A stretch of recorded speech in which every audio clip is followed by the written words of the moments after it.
बेटा आपको क्या करना है, अपना सेकंड जो पेपर है आपका वो देखो, असेसमेंट फॉर लर्निंग। असेसमेंट का सबको पता है क्या होता है, ठीक है ना, पता है ना। किसी बच्चे को नहीं पता हो तो मुझसे पूछ लेना, असेसमेंट फॉर लर्निंग क्या होता है। ये एवोल्यूशन से रिलेटेड होता है बेटा। आपने आईसीटी पढ़ा था ना फर्स्ट ईयर में, ये उसी का भाई है, ये समझ लो, ये उसी का भाई है। और इसमें आपको कुछ आपको साइकोलॉजी रिलेटेड टॉपिक मिलेंगे, कुछ आपको आईसीटी बेस मिलेंगे। इसमें जो मोस्ट इम्पॉर्टेंट है वो कैसे करने हैं वो मैं आपको बता देती हूँ, कौन कौन से टॉपिक इम्पोर्टेंट है। फर्स्ट यूनिट में ध्यान से देखना, first unit assessment, measurement, evolution, revised taxonomy, ये मोस्ट इम्पॉर्टेंट है पूरी यूनिट। जिसमें से आपको कुछ भी नहीं छोड़ना है, क्योंकि जो ब्लूम टेक्सोनॉमी है ये हमेशा 16 मार्क्स में आती ही आती है।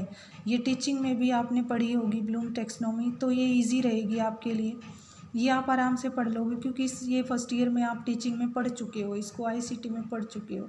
ये एनसीएफ न्यू जो national curriculum framework 2005 vision of assessment for learning, ये मोस्ट इम्पोर्टेंट है बेटा आपका, ये आपको छोड़ना नहीं है, ठीक है। फर्स्ट, सेकंड, थर्ड, फोर्थ, 5, 6, 7 है। 7 में से आपको 4 या 5 अच्छे से करने हैं, बाकी रीडिंग ले लेना। जो मोस्ट इम्पोर्टेंट है वो मैंने आपको बता दी है। एनसीएफ मोस्ट इम्पोर्टेंट है, ठीक है, इसकी सिर्फ रीडिंग ले लेना। जो ये एवोल्यूशन एंड एग्जामिनेशन वाला है, important and principle of assessment, ये सिर्फ रीड करना, इसको सिर्फ रीड, ठीक है। Difference among assessment, measurement, evaluation, इन सब में डिफरेंस बताना है, ये आ सकता है 16 नंबर में, ये आपको पढ़ना है। ये चीज़ आपको पढ़नी पड़ेगी बेटा, ये चीज़ आपको पढ़नी पड़ेगी। इन दो को तो आप सिर्फ रीड कर लेना, ठीक है। मैंने कहा था ना 5 आपको पढ़ने हैं, 2 को छोड़ देना। इस तरह से बेटा आप आ जाओ सेकेंड यूनिट में। सेकेंड यूनिट में आपको क्या करना है, ये आपने आईसीटी में पढ़े होंगे भाई, हमने तो इनका अलग अलग से बनाए थे, हमारी एमएड में भी थे। तो आपको क्या करना है, कैरेक्टरिस्टिक टूल एंड टेक्निक्स हैं बेटा इसकी। टूल क्या करना है, गुड असेसमेंट टूल्स, ये बताना है आपको कि कैरेक्टरिस्टिक्स क्या होती है। 4 नंबर में दे सकता है भाई, ठीक है। इसकी सिर्फ रीडिंग ले लेना। अप्रोचेस हैं फॉर्मेटिव, समेटिव, क्वांटिटिव, क्वालिटिव, ये आपको पूरा पढ़ना पड़ेगा बेटा। इसमें से ही 16 नंबर का क्वेश्चन बन सकता है, ठीक है। इनमें से ये 4 हैं, 3 कर लेना, फॉर्मेटिव, समेटिव, क्वांटिटिव, क्वालिटेटिव, 3 अच्छे से कर लेना, उनमें से 2। टूल ऑफ एवोल्यूशन, एवोल्यूशन आप पढ़ चुके हो, चेकलिस्ट, ये 16 नंबर में बन सकता है।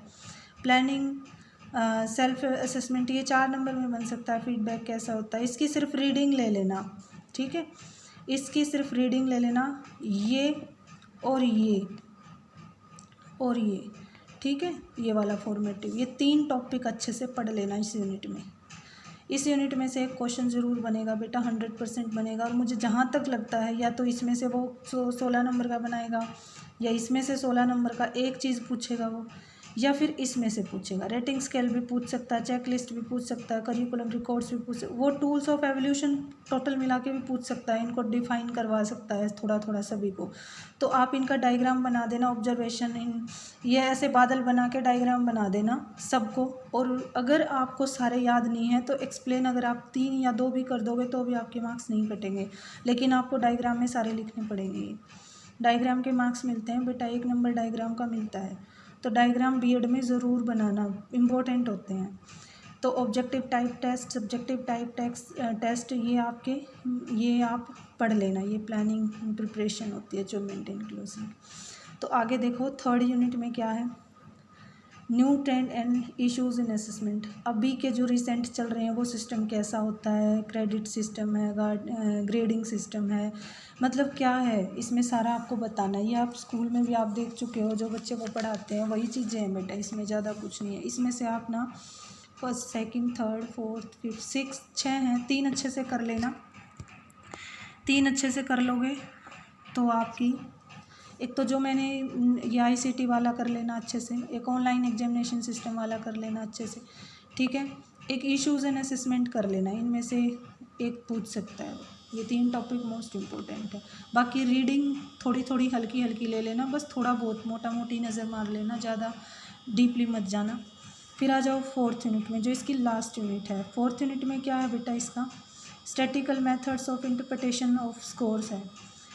इसमें आपको क्या करना है, कोफिशिएंट कोरिलेशन, ये आपको आईसीटी की तरह मिलेगा। ये जैसे स्पीयरमैन ने दिया था, रैंक डिफरेंस दिया था। जिसका मैथ्स अच्छा है वो ये करे। मेरा मैथ्स अच्छा नहीं है लेकिन मेरा रिसर्च बहुत अच्छा है, तो रिसर्च में की वजह से मैं ये पूरा टॉपिक करके आई थी। ये मेरे एमएड में भी था। मेरी मतलब ये आपको पीएचडी तक मिलेगा। अगर आपको आगे बढ़ना है, पीएचडी भाई आगे डॉक्टरेट करनी है, तो ये आपको आगे तक मिलेगा। तो इस तरह से बेटा इसके कितने टॉपिक हैं, first, second, third, fourth, fifth, sixth, seventh. 7 topic इसका मोस्ट इम्पोर्टेंट है। मेजर वेरिएबिलिटी, ये चर जरूर आएंगे, range, quarter deviation, standard deviation. जो इस बच्चे का मैथ्स अच्छा नहीं है वो ऊपर वाली चीज़ करेगा, ठीक है, ऊपर वाली चीज़ करेगा। फोर्थ यूनिट की जो है जैसे मीनिंग नीड्स, ये टॉपिक पर कर लेना। Organisation and graphical presentation of data, ये इसमें आपको ग्राफ बनाने हैं। ये ऐसे ऐसे करके ग्राफ बनाते थे ना, वो ग्राफिकल डाटा बनाना है इस तरह से ये बतानी है। और इस तरह से मेजर स्केल ऑफ मेजरमेंट, इस तरह से measurement of central tendency, mean median mode, ये बहुत इजी है बेटा। मीन मीडियन मोड आपको निकाल चुके हो, जो बच्चा कॉमर्स इकोनॉमिक्स का है वो भी निकाल चुका होगा। इनको बहुत इजी है, ये कर लोगे आप। तो मेरा मानना तो यही है कि आप ये 3 टॉपिक अच्छे से कर लो, 4 टॉपिक, ठीक है। इनमें से एक क्वेश्चन ज़रूर बनेगा। फिर आ जाओ आप बेटा इसका, ठीक है। परसेंटाइल को रहने देना, परसेंटाइल ज़्यादा टाइम लगा देगी आपका, टाइम बहुत खाती है ये। सिर्फ इसकी थ्योरी पढ़ लेना। बाई चांस मान लो 4 मार्क्स में परसेंटाइल खाली लिखा हुआ आ जाए तो उसको एक्सप्लेन कर सको, सिर्फ थ्योरी पढ़ लेना। फिर बेटा इसका assessment any one of the following, ये आ जाए, ये इसको रहने देना, ये आपका नहीं है, ये आपका नहीं है, ठीक है। सिर्फ यही है फोर्थ यूनिट में, ये नहीं है, इसको छोड़ देना, ठीक है। ये आपको करना पड़ेगा बेटा, ये आपको करना पड़ेगा। ये जो फोर्थ यूनिट में आपके कितने 7 टॉपिक हैं, ये जो मैंने टॉपिक बताए हैं ये आपको अच्छे से करने हैं, ठीक है। इससे ज़्यादा कुछ नहीं आएगा। फिर भी अगर कोई डाउट है तो पर्सनली पूछ लेना।